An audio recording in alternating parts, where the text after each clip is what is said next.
means it's just an excuse, which means that equals is really a lie. Right. And that's what's controlling it, is the fact that you're saying it.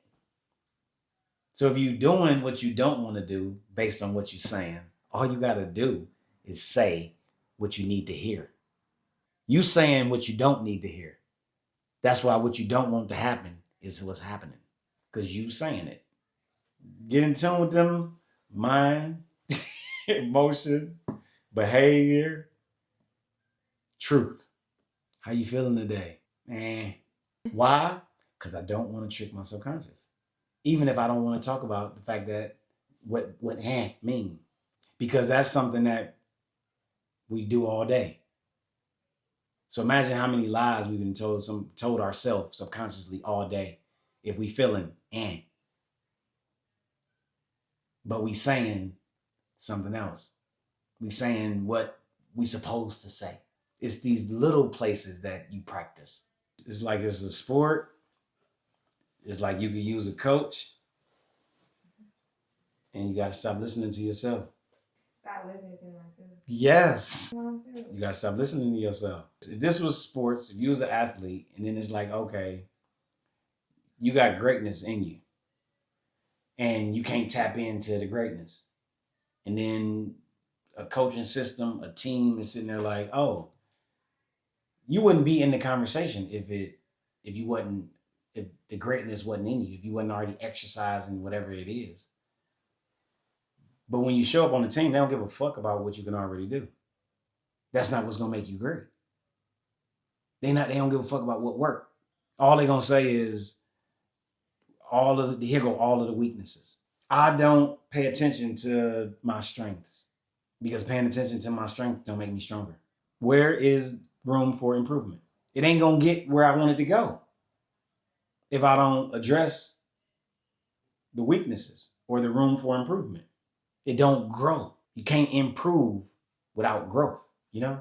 So if this part already working, yeah, keep that going. But this you need to add. You need to work on that left. You need to try these dribbling drills. You know what I'm saying? You need to go to sleep earlier. You need to cut down on the social media. You need to address the mind, the behavior, the emotions, because it's affecting your production if you want to grow. But the truth for a lot of us is we actually want what we're creating, and we lie to ourselves and telling us that we don't. We wouldn't be creating it for ourselves if we didn't want it, because it's some shit that we don't want that we ain't about to let happen. We are doing what we want to do, and we're not doing what we don't want to do. That's the truth, because we got a list of stuff that we ain't gonna never do. That's why we ain't never did it. And our whole life to this whatever point is an accumulation of all of the stuff that we wanted to do. We was doing what we wanted to do.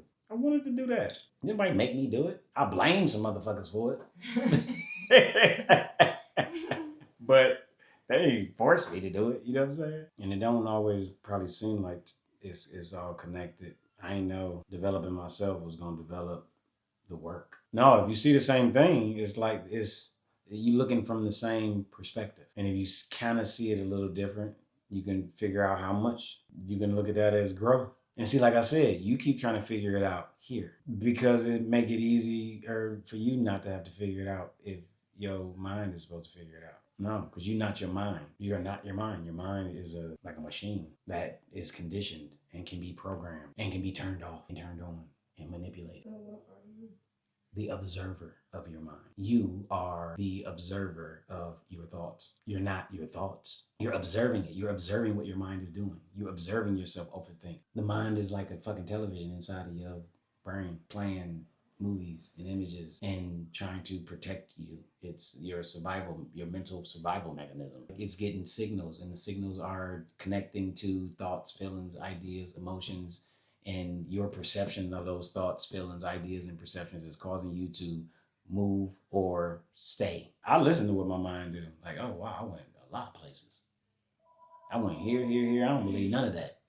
You know what I'm saying? Like, I don't believe it, but my mind is running the movie. It's like, oh yeah, you're not your brain. You're not your thoughts. You're not your experiences. You are the observer and the witness to your experience. Like, that's who you are, separate from all of that stuff. Our minds have been hijacked for us to function the way that we do. And some of us function in the ways that we do comfortably, and some of us function in the ways that we do uncomfortably. Yeah, the mind is like a tool for you to use, but most of our minds are using us as the tool. Yeah, that's how you know ain't nothing wrong with you. Your mind is like a fucking DVD player, and they didn't put the same goddamn DVD in everybody's goddamn heads. And if you ain't able to remove it, you ain't figured out that, oh, I can pause it, I can play it, I can stop it, I can rewind it, I can actually change the motherfucking DVD. I could function without the DVD free from it. Yeah, they got us walking around they got us thinking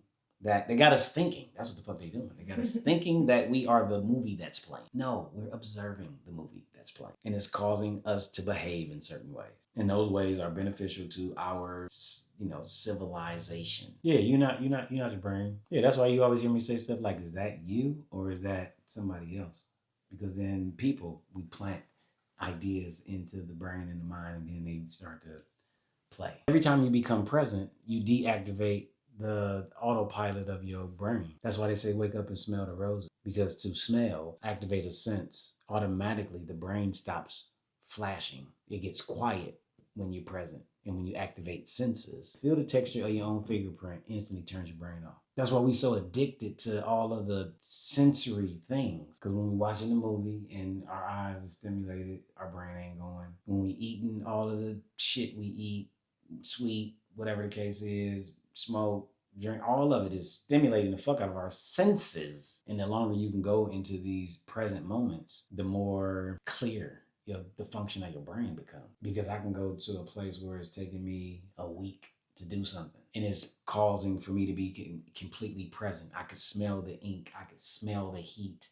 I'm zeroed in on the detail of the vinyl melting at the point I'm supposed to. It's like sensory overload. So once my brain get to going, once I come off the lift, I know that I don't even got to listen to this, because this ain't even really what the fuck. This ain't me. It's my mind. And I can say, damn, that's crazy. I turned this whole situation into the worst situation in the world. You got no mind control.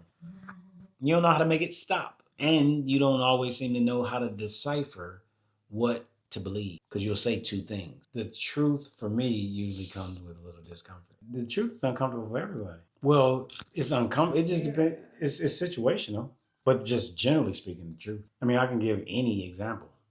If I was sitting here, I was going through a period of time where I felt like people were distracting me. It's like, people distracting me, man. I'm tired of being distracted. And then I started to envision that, what if I'm distracting myself? What if people aren't distracting me at all? What if it's me distracting myself with people and blaming people for being the distraction?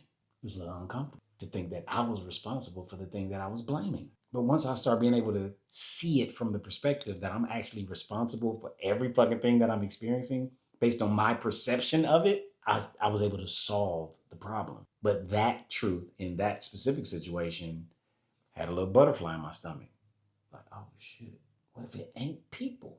What if it's me? How the fuck do I figure out how to stop? Something that I ain't being honest with myself enough to even see. I ain't talking, yes, I did it, no, I didn't type truth.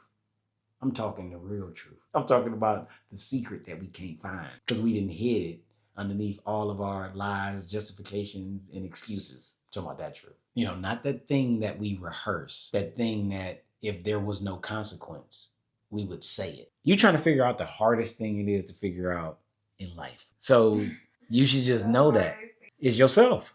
You always with yourself. You ain't got no self. You ain't got control over yourself. You ain't got control over your mind. You ain't got control over your thoughts. You ain't got control over your behavior. You feel what I'm saying? This is what we're all experiencing, though. I'm just trying to tell you, it's the hardest thing to figure out is yourself, because we are conditioned to not be ourselves.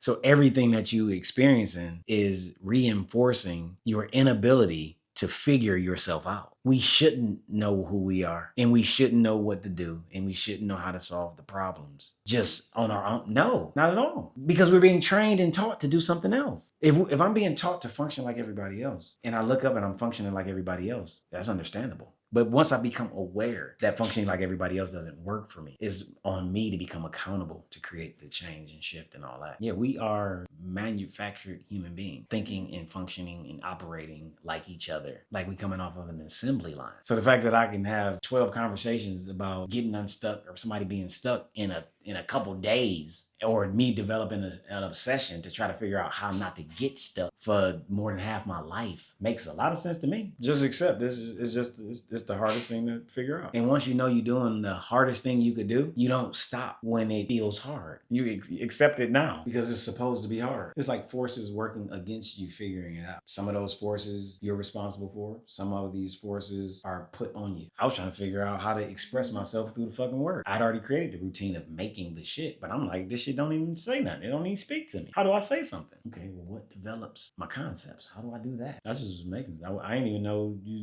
I didn't even know saying something was a part of being an artist. I thought it was showing people that you can do the techniques better than them. Most motherfuckers is technicians. They ain't saying shit other than look at how good I can say nothing. You can say nothing beautiful. Imagine if you could say something. Damn, that shit'd be raw. These same motherfuckers mad that the ugly painting is in the museum, but it's talking. And the shit that you made is visually stimulating as fuck. And it's not saying anything other than praise me because I have technical ability. I can use the fuck out of this pen. I don't know what to say with it. So who determines? It determines itself. Art talks by itself. When it ain't talking by itself, it ain't art. If I make something and all it says when someone looks at it is look at what I can make, it ain't talking. But if I make something and when someone experiences it, they start having an internal mental dialogue with the thing that got made that ain't got nothing to do with me as the one making it, and that shit is alive and it's talking. So it's like this. Imagine you did some accidentally good shit. What happens if you strengthen? Deep shit don't come from a deep mindset. Deep shit comes from a clear mind. People who trying to be deep ain't being deep. People who trying to be present, people who trying to be clear are creating deep experiences. Like that's what's happening. I'm not trying to say this. I'm not trying to say they was playing jail. I'm trying to be present and experience what is happening in front of me and happening around me. Yeah, because people lying to themselves. She walking around lying to herself, talking about, yeah, I'm confident. I'm a bad bitch. Whatever the fuck she probably saying to herself. And she's fucking lying to herself. And now she is experiencing something that is expressing the lie that she's telling, and it's creating confrontation and conflict with the lie she's telling herself. Like, oh shit, I thought I was confident, right? Which means you was lying to yourself about being confident. You know you ain't confident because you perceive that as confident, and you know you ain't that. Your perception of that, you're just telling yourself that internally. And then when you're having an internal conversation with your perception of confidence, it's challenging the lie that you're telling yourself.